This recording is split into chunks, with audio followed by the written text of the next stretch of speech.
પરમેશ્વર, ગુરુ સાક્ષાત પરબ્રહ્મા તસ્મૈ શ્રી ગુરુવે નમઃ।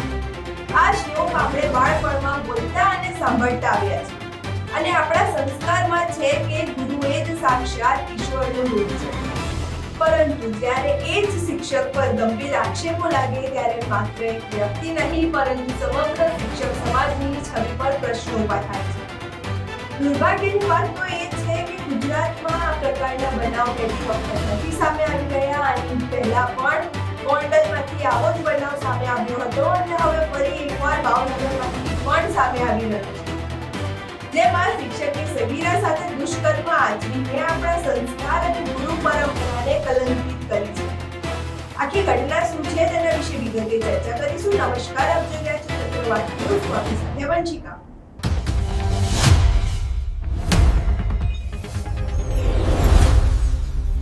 ભાવનગર જિલ્લામાં એક શિક્ષક પર પોતાની જ પૂર્વ સગીર વયની વિદ્યાર્થીનીનું અપહરણ કરી તેની સાથે દુષ્કર્મ આચર્યાનો આરોપ લાગ્યો છે। અલંગ પોલીસ સ્ટેશન વિસ્તારમાં રહેતી એક સગીરાના પરિવારજનોએ પોલીસનો સંપર્ક કર્યો હતો।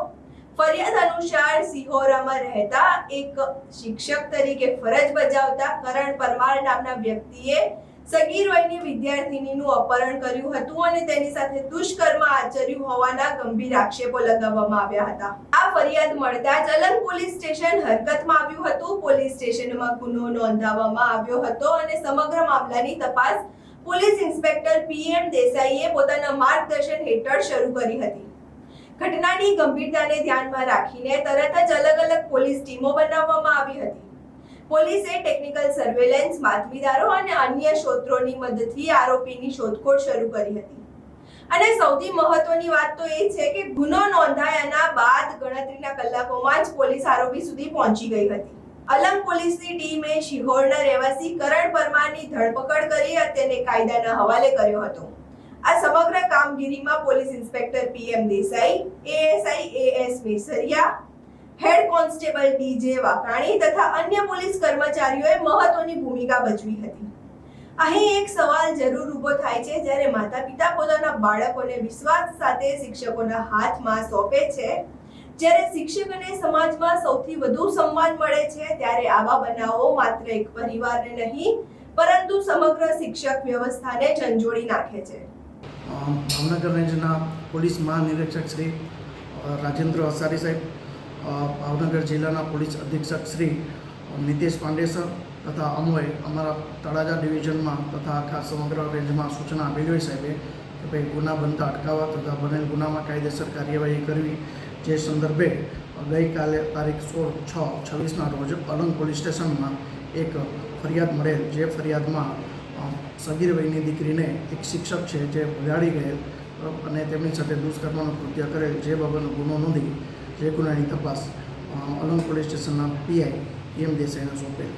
જે ગુનાના કામે આરોપીને તાત્કાલિક અટક કરી અને પૂછપરછ કરી ત્યારબાદ એના રિમાન્ડ માંગવામાં આવે અને વધુ તપાસ ચાલુ છે। જી સાહેબ, વાલીઓને શું સંદેશો આપશો તમે?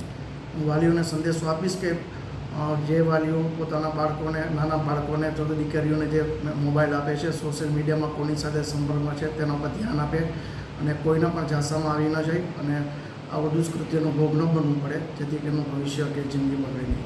સંદેશ: જો આરોપો સાચા સાબિત થયા તો આ માત્ર એક ગુનો નહીં પરંતુ શિક્ષક અને વિદ્યાર્થી વચ્ચેના વિશ્વાસનો પણ ભંગ ગણાશે। હાલ પોલીસે આરોપીની ધરપકડ કરી કાયદેસરની કાર્યવાહી હાથ ધરી છે। આગામી તપાસમાં વધુ શું ખુલાસા થાય છે તે જોવું મહત્વપૂર્ણ રહેશે। પરંતુ આ ઘટના સમાજ માટે એક ચેતવણી સમાન છે કે બાળકોની સુરક્ષા અને વિશ્વાસ સાથે કોઈ પણ પ્રકારની બેદરકારી ચલાવી શકાય નહીં। આના માટે માતા-પિતાએ પોતે જ બાળકને નાની ઉંમરથી જ ગુડ ટચ અને બેડ ટચ વિશે સમજ આપવી ખૂબ જ જરૂરી છે। તેમને શીખવો કે કોઈ પણ વ્યક્તિ, ભલે તે શિક્ષક હોય કે પછી સગા કે ઓળખીતા હોય, જો તેમની મરજી વિરુદ્ધ સ્પર્શ કરે અથવા કોઈ વાત ગુપ્ત રાખવા કહે તો તરત જ માતા-પિતા અથવા વિશ્વાસપાત્ર વ્યક્તિને જાણ કરવી।